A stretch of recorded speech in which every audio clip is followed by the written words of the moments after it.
Ayan yan, lulutuin natin mga pananghalian, maaga-aga ata ngayon. Ayan. Okay, umpisa na ang paghiwa. Ayan, tapos na mahiwa. Andyan yan siya sa tubig. Nakababad. May may baking soda para mabilis lumambot. Pero itong karne na to, pork tenderloin. So, madali lang naman talaga lumambot yan. Pero, binabad ko muna sa kasasin. Hindi ito marinate eh. Ano lang to, babad para lumambot sa tubig na may baking soda. Saka asin. Para pumasok ang lasa. Tapos yan, hugasan yan ulit. Itatapon yung pinagbabaran kasi yung soda. Okay. Ilang minuto. So, kailangan ito hugasan. Hugasan na natin. Para maalis ng baking soda. Okay.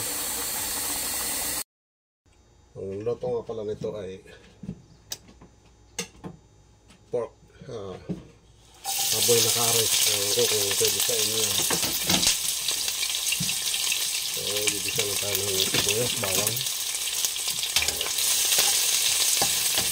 So, linagyan ko na ito ng luya. So, habang nagigisa tayo nito, agasan mga pinamabuti ito karne. Para alis yung soda.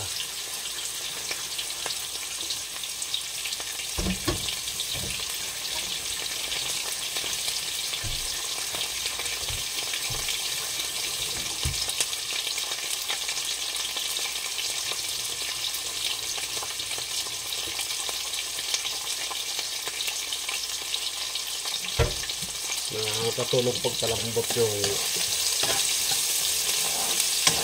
soda.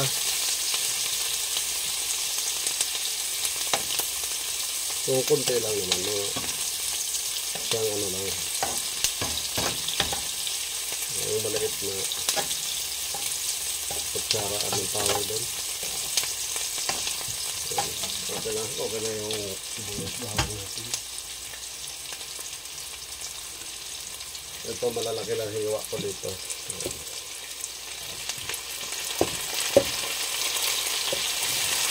Puro mo lang kare. Ay, adobo.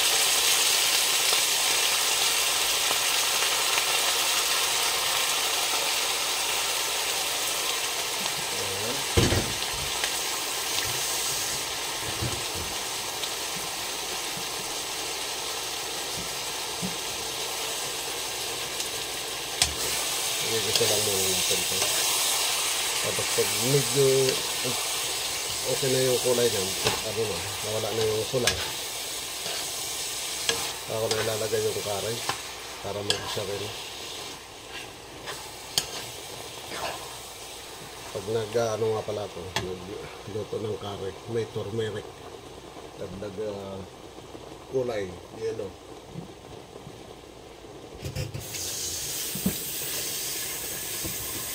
Habang nag-isa yan, gasan mo na itong ginamit natin ang bowl para hindi tayo maipunan ng gasan.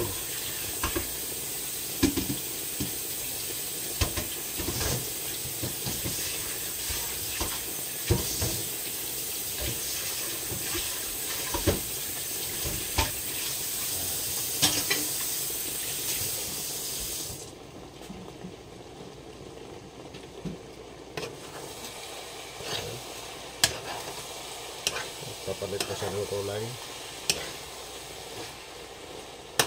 Ganito kalalaki hiwa ko. Lalaki.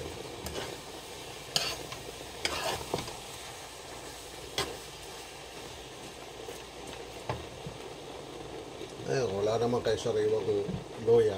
Pwede naman yung powder. So, mga sahog, siyempre, taray. paminta, nadurog, laurel. Filipino style, may gatas, may gata naman doon. Ayan. So yung sasabaw ko dito, imbes na tubig, yung fresh milk.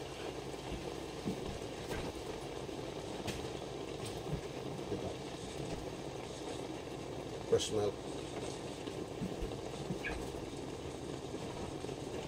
Parang pangalawang gata.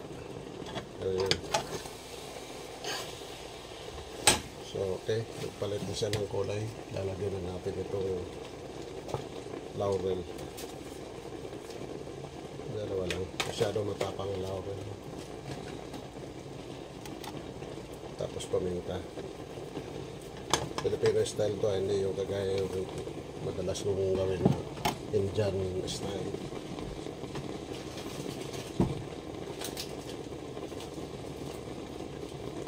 So, may loya pa naman ako dito ng powder na pero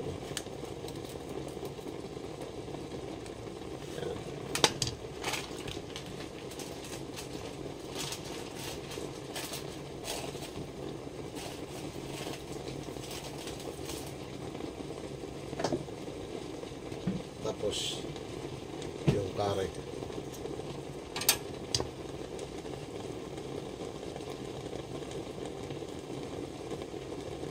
Ay sus, masyadong too much.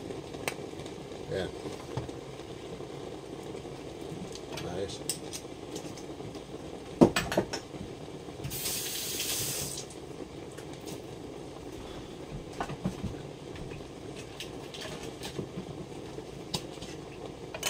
Tapos ito yung turmeric. Pang dagdag din, ano to, parang loya rin to.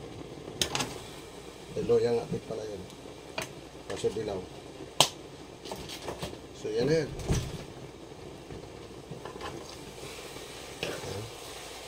Kita nyo color. So kulay pala. Color. Ayan siya.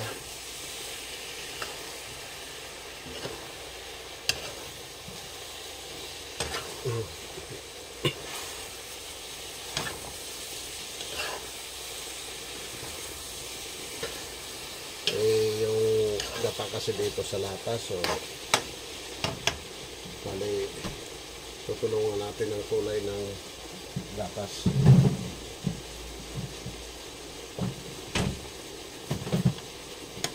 Itong karne na to, pumasok na yung asin dito sa ano niya kasi diba nga kasi nababad ko to sa tubig na may asin sa tawag dito baking soda. Ang baking soda ay parang meat tenderizer din yun, kaso wala yun dito. Mahirap po hanapin yun dito sa online. Pero dyan sa Pilipinas, kung nandiyan pa ko sa Chinese restaurant, madali lang yung kahanap yun.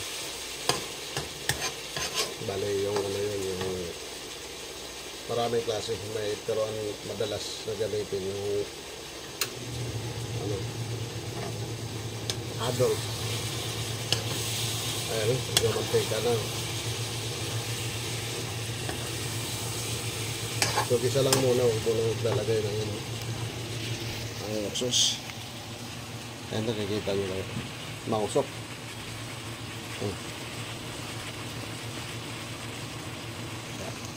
Pag lumabas na yung mantika na, sana natin yung talaga ng fresh milk. Kasi yung ano, yung tawag ko dito, gatas ko sa lata ito.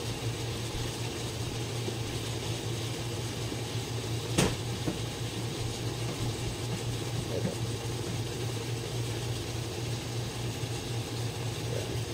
Ito kasi total Filipino style to. Kung pwede mawawala yung patatas saka carrots saka bell pepper. So okay lang.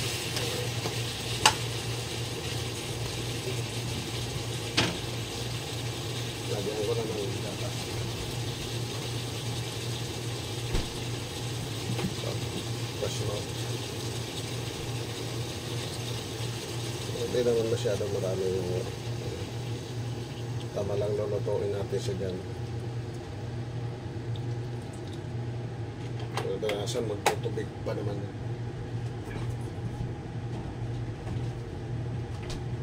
Tapos halo-halo.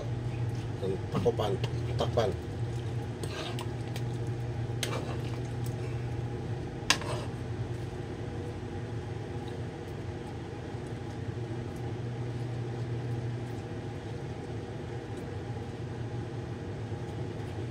Takip.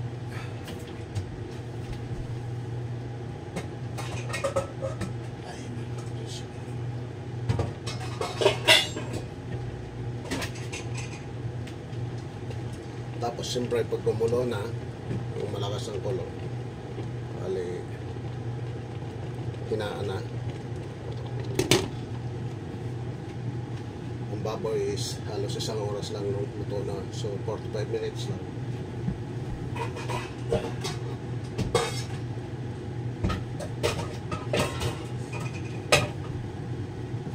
Okay na, gumulo na, hihinaan ko na. Okay, balik tayo pagluto na. Luto na yung ano natin, baboy. So lalagay ko na yung gata sa lata. Cream to cream. Yung iba kasi nito, buo-buo.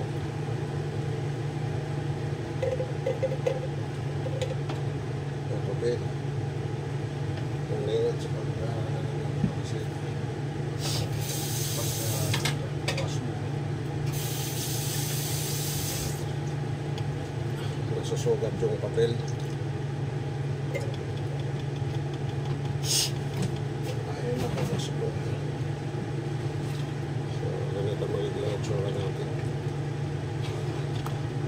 Yung carrots nga pala nito saka bell pepper, inuna ko na para mabango. Okay na siya. Hindi ko pa ito tinitikman.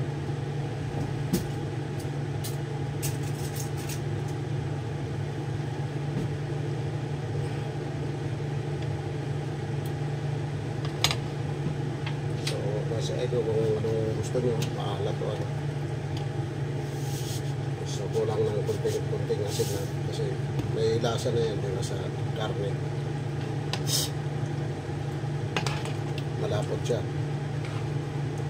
So,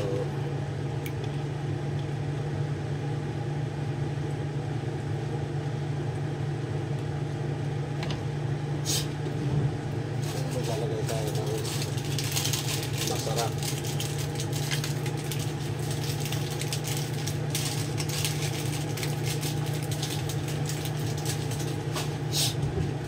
Lagay tayo ng sarap konti lang. Konti lang. Kalahati lang ito. Hindi man inuubos ito. Hindi man marami yung niluto.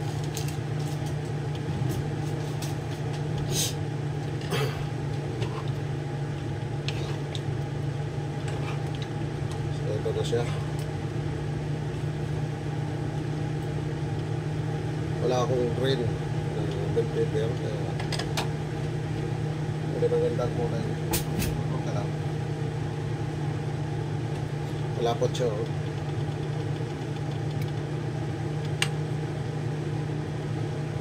Kaya ko lang kumulo. Pag kulo, okay na.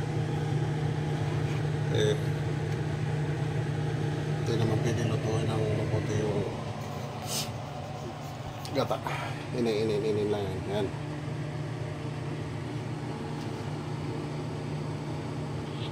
Malapot siya. So, okay. Maraming salamat. Follow for more.